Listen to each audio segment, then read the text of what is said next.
उड़ीकदियां दिल वाजा मारदा, अखियां उड़ीकदियां दिल वाजा मारदा।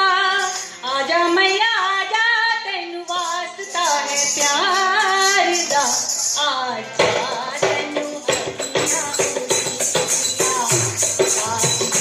तेनू अखियां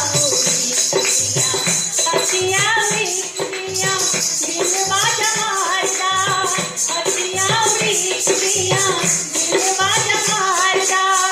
आजा मैया आजा तेनू वास्ता है प्यार दा, आजा तेनू अखियां उड़ीकदियां तेनू अखियां उड़ीकदियां। आजा तेनू अखियां उड़ीकदियां तेनू अखियां उड़ीकदियां। अखियां उड़ीकदियां दिल वाजा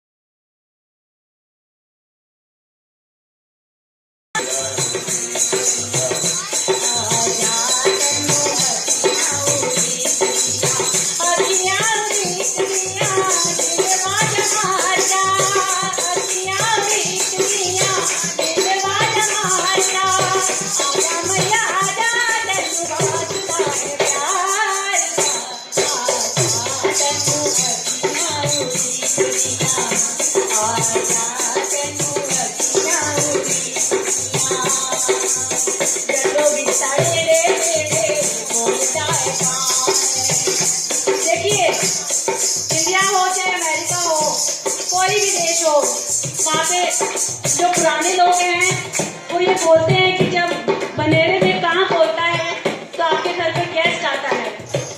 तो हम ये सोच लेते हैं कि गेस्ट आएगा, क्या पता गेस्ट के रूप में माँ आएगी।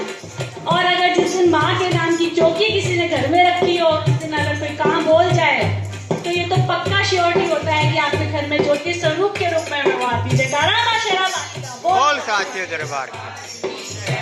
जदों भी सड़े रे बोलता है काए, जदों भी सड़े रे बोलता है काए।